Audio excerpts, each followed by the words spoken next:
रही हूं इस चर्चा को, क्या यूपी में 27 से पहले होगा बड़ा खेल? सवाल यह भी कि योगी को यूपी से कौन आउट करना चाहता है, कौन कौन चाहता है योगी आदित्यनाथ यूपी में ना रहे? योगी यूपी से आउट होंगे तो किसे फायदा होगा? और सनातन की आड़ में चक्रव्यूह रचा गया है क्या? और सवाल यह भी कि अखिलेश यादव क्या फूट डालो राज करो चाहते हैं यूपी में? मेरे मेहमानों का परिचय आपसे करा देती हूँ। हमारे साथ स्टूडियो में राजनीतिक विश्लेषक संजीव उनियाल जी आ गए हैं। हमारे साथ आचार्य विक्रमादित्य हैं, हिंदू धर्मगुरु हैं। हमारे साथ शांतनु गुप्ता जी हैं, राजनीतिक विश्लेषक हैं, लेखक हैं। हमारे साथ आचार्य मनीष हैं, धर्मगुरु हैं, और धर्मेंद्र यादव जी हैं, प्रवक्ता है समाजवादी पार्टी के। मैं सबसे पहले इस बात, धर्मेंद्र जी आपके साथ शुरुआत कर लेती हूँ। आपके नेता क्या चाह रहे हैं? यूपी में फूट डालो राज करो, इसे योगी वर्सेस केपी बना दो, जिससे कि हमारे लिए आसान हो जाए रहा। हम बोलें कि भाई देखिए यहाँ तो दोनों ही लड़ रहे हैं, हमारा थोड़ा ही है कोई रोल। सुचरिता जी, आज सवाल इस बात का है कि संतों का अपमान किसके इशारे पर हो रहा है? संतों का अपमान क्यों हो रहा है? मलाई तो आप सनातन का अनादर क्यों हो रहा है? मलाई तो आप अगर बटुक संत को, बाल संत को मलाई कौन खा रहा है? संतों की लड़ाई में मलाई कौन खा रहा है? ये किसके निर्देश पर हुआ? लड़ाई में मलाई कौन खा रहा है? अधिकारी की हिम्मत है? संतों की लड़ाई में मलाई तो खाने के लिए आप ही बैठे हैं। अच्छा एक मिनट आचार्य जी, एक मिनट उन्हें जवाब देने दीजिए। अच्छा जवाब आचार्य जी, एक मिनट मैंने सीधा सवाल पूछा है धर्मेंद्र जी को विंडो में लीजिए प्लीज। मैं आपसे पूछ रही हूँ, क्या आपको लग रहा है कि यहाँ अगर आप योगी वर्सेस केपी कर देंगे तो आप लोगों के लिए इससे फायदा हो जाएगा? आप लोगों को इससे एक ये आप बता देंगे भाई हम तो कुछ कर नहीं रहे हैं, वहां पे सारा खेल अंदर खाने घर के अंदर हो रहा है। सुचरिता जी, महत्वपूर्ण योगी और केपी नहीं है। महत्वपूर्ण ये है कि इस आयोजन में संतों का अनादर, उनकी मर्यादा को तार तार करना, और जिस तरह से संतों का अपमान हुआ उसके लिए जिम्मेदार कौन है, गुनहगार कौन है, कसूरवार कौन है, उसकी जांच होनी चाहिए और उस पर कठोरतम से कठोरतम कार्रवाई होनी चाहिए। अगर भारत के अंदर इस आयोजन में, माघ मेले में संतों का अपमान हो जाए, सनातनियों का अपमान हो जाए, तो इससे बड़ा घोर पाप कोई हो नहीं सकता। पापी कौन है उसके बारे में नहीं, तो आप ये बोलिए ना कि सनातन का अपमान हो रहा है। आप ये क्यों कह रहे हैं कि देखिए वहां जी, जो मैं पढ़ के बताती हूँ आपको अखिलेश जी का बयान क्या है, क्योंकि यहाँ पर बैठे हुए हैं आचार्य जी, यहाँ पे आचार्य पे बैठे हुए हैं। वो कह रहे हैं इधर दूसरे अपने मुख्य की लाइन काट रहे हैं। वो जो बयान दे रहे हैं उसके पीछे देश की राजधानी सक्रिय है या प्रदेश की राजधानी सक्रिय है? अब मैं शांतनु जी के पास एक बार जा रही हूँ, आचार्य जी उससे पहले आऊँ आपके पास। शांतनु जी, 27 बहुत बड़ा है बीजेपी के लिए भी, अखिलेश यादव के लिए भी, ये सब जानते हैं। और इसीलिए क्या आपको लग रहा है कि ये पूरा एक, मुझे नहीं पता है कि इसके पीछे क्या है, लेकिन अखिलेश यादव ये कहना चाह रहे हैं कि बीजेपी में ही योगी को घेरने की कोशिश हो रही है? मेरे ख्याल से पिछले 8-9 साल से अखिलेश यादव योगी आदित्यनाथ को किसी बड़ी चीज में नहीं घेर पाए। उनके जो घेरने की चीजें थी, योगी मोदी में लड़ाई हो रही है, अमित शाह योगी में लड़ाई हो रही है, योगी केशव प्रसाद मौर्य में लड़ाई, यही उनके तर्क रहे हैं। ज्यादा वो बड़ा कुछ कर नहीं पाए 7-8 साल में, हमने देखा है। देखिए, जो मुद्दा आप बता रही हैं स्वामी अभिमुक्तेश्वरानंद जी का, मैं जब भी उनको सुनता हूँ पिछले कई सालों से, जैसे मैं आपको अलग उदाहरण देता हूँ, जैसे मैं बाबा रामदेव को सुनता हूँ, मुझे योग का ज्ञान मिलता है ना। मैं पुरी के शंकराचार्य को मिलता हूँ तो शास्त्रों का ज्ञान मिलता है। मैं रामभद्राचार्य जी को मिलता हूँ, शास्त्रों का ज्ञान मिलता है। जब भी मैं स्वामी अभिमुक्तेश्वरानंद को सुनता हूँ तो क्या सुनने को मिलता है? अरे वो तो अंधा है, उसको समझ में नहीं आता। अरे वो 370 को वापस ले जाना चाहिए। मुर्शिदाबाद का जो दंगा है उसमें हिंदू मुस्लिम नहीं देखना चाहिए। हम उद्धव जी को अगला मुख्यमंत्री बनाएंगे। योगी तो बाबर है, हुमायूं है। तो मैंने एक संत की वाणी कम सुनी है उनसे। मुझे ऐसी कोई रील, कोई वीडियो नहीं याद जहां वो किसी वेद की व्याख्या कर रहे हो, किसी उपनिषद की व्याख्या कर रहे हो, कुछ हनुमान चालीसा पे पाठ कर रहे हो, ऐसा नहीं दिखता। तो पहली बात तो ये है ना। और बाकी प्रशासन ने क्या कहा? प्रशासन ने एक मिनट आचार्य मनीष, मेरे एक अनुरोध है, एक मिनट वो बात पूरी कर लें, उसके बाद वो बाहर है ना, इसलिए प्रशासन ने क्या कहा? प्रशासन ने कहा कि भाई मौनी अमावस्या का दिन है, हमने देखा है पिछली बार कैसे मौनी अमावस्या में घटना हुई थी, तो उसमें आप पालकी छोड़ के 50 मीटर में नहीं गए। संतों ने आज भी आज स्नान किया है, सब पैदल चल के। मुझे लगता है 2 योगियों की हट है।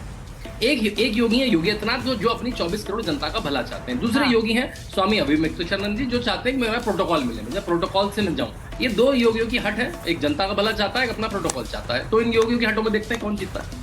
नहीं, आपने तो बड़ा इसे क्लियरली कह दिया कि 2 योगी की हट है, योगी आदित्यनाथ। तो आप ये मान रहे हैं खुलकर कि ये योगी वर्सेस अभिमुक्तेश्वरानंद है? हट नहीं है, देखिए ये है योगी आदित्यनाथ वर्सेस अभिमुक्तेश्वरानंद। योगी जी 24 करोड़ की जनता के मुख्यमंत्री हैं। और वो तो अपने अगले मुद्दे में चले जाएंगे। उनके पास बहुत सारे काम है, बहुत बड़ा प्रदेश है, इन्वेस्टमेंट आ रहा है, वो अगले मुद्दे से मुद्दे चलते जाएंगे। माघ मेला खत्म हो जाएगा, सब वापस हम कुछ और चर्चा करने लगेंगे ना। हाँ। उनका अभी 9वां साल पूरा होने वाला है, मार्च आ जाएगा, वो चुनावी वर्ष डिक्लेयर हो जाएगा, सब उसी में लग जाएंगे, तो मुद्दा नहीं चिपकेगा, वो 2-3 दिन चिपकेगा, आप लोगों को टीवी डिबेट का टॉपिक मिलेगा, थोड़ी टीआरपी मिलेगी, हम लोग अगले मुद्दे में चले जाएंगे। नहीं, आपको क्या लग रहा है? नहीं, शांतनु जी, देखिए आपने आरोप हम पर बड़ा लगा दिया कि इससे टीआरपी मिलेगी, हमें मुद्दा मिल जाएगा, लेकिन आपको क्या लग रहा है? लोगों की दिलचस्पी नहीं है इसमें।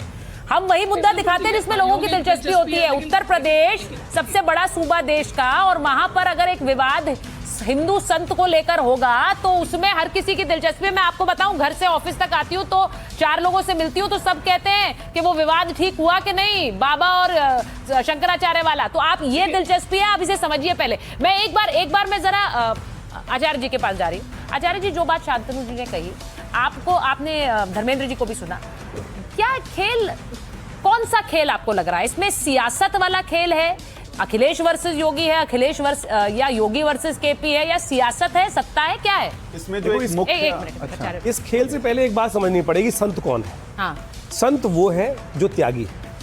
इस बात को मैं सर्टिफिकेट नहीं बांट रहा, अब उनको बोलने दीजिए। मैं सर्टिफिकेट नहीं बांट रहा, मैं तो कह रहा हूँ राजनीति की वो है, राजनीति की वो है जो शाख पे शाख चले, जो चाल पे चाल चले। आज भारत की दशा ये हो गई है कि संतों को वो है जो त्याग मूर्ति हो। अरे संत जो कपड़े पहनते हैं ना, शंकराचार्य जी कपड़े पहनते हैं, उसमें जेब नहीं होती।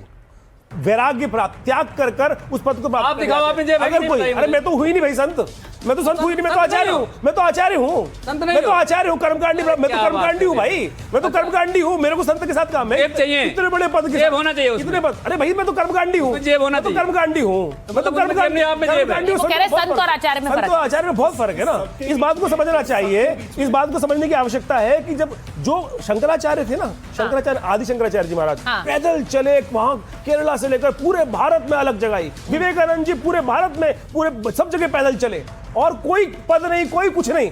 आज किस बात की आवश्यकता है? शिकागो गए थे, अरे तो भैया पैसे नहीं थे, पैसे नहीं थे, शिप पे गए थे, शिप पे गए थे, पैदल गए थे क्या? गए थे, शिकागो पैदल गए थे क्या? अपने पास गलत तथ्य मत पेश करिए ना, पैसे नहीं गए थे। अरे गलत तथ्य पेश मत करिए भाई, पैसा नहीं था, गलत पैसा नहीं था, शिप पे काम किया, तब जाके गलत तथ्य मत सफाई का काम किया, सफाई का काम। पढ़ो पहले, देश की जनता को गलत मत बताइए। ठीक, यही समस्या, पढ़ने की आवश्यकता नहीं है। आज मुझे बताइए कि मैं गाड़ी से जाऊंगा, मैं बग्गी से जाऊंगा, अरे फिर संत बने क्यों भाई? संत बने क्यों? संत बने क्यों?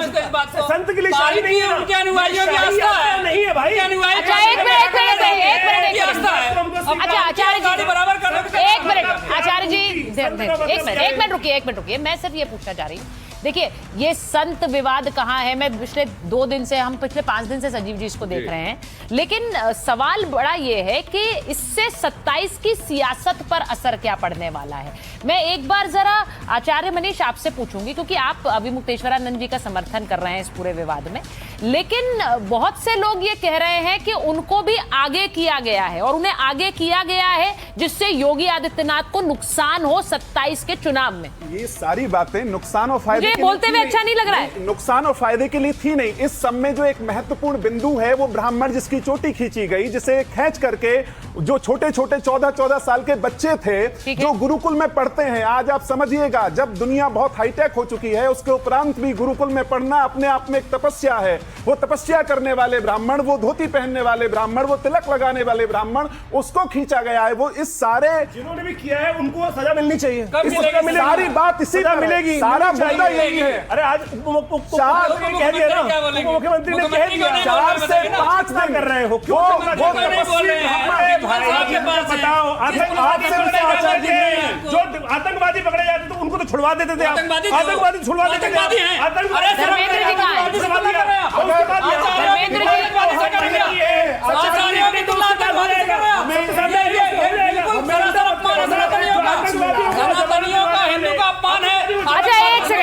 एक सेकंड आचार्य मनीष, बात कर सकते हैं सनातन धर्म की, ठीक है, जहां अपने उन बच्चों की, जिन ब्राह्मणों के साथ ये निर्विवाद रूप से ये घटना हुई है, जो है निंदनीय है, इस पर बात क्यों नहीं हो रही?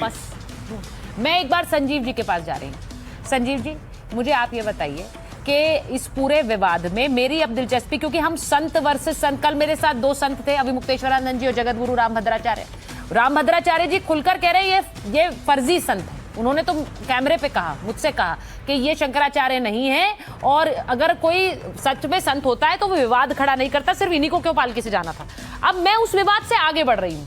क्या यहां पर आपको लग रहा है कि 27 से पहले एक डेंट योगी आदित्यनाथ को पड़ेगा? बहुत से लोग जानते हैं क्योंकि वो एक संत भी हैं, वो एक मुख्यमंत्री भी हैं। तो अगर हिंदू आपका जो उनसे जुड़ा हुआ है, जिसकी भावना, वो छिटक सकता है। 2-3 बातें इसमें अलग सी मैं आपको कहना चाहूंगा। अभी मैं देख रहा था, सुन रहा था, आपके करोड़ों दर्शक भी सुन रहे होंगे सुचारिता, कि जो लोग संतों के साथ खड़े रहते थे वो संत के लगभग थोड़ा सा अगेंस्ट बोल रहे हैं, और जो लोग संतों का नाम नहीं लेते थे, जो लोग सनातन को गाली देते थे, जो कहते थे 62 करोड़ नहीं 20 करोड़ लोग हैं, जो कहते थे गंगा मैली हो चुकी है, जो कहते थे कि बहुत दुर्दशा हो गई हिंदू समाज की,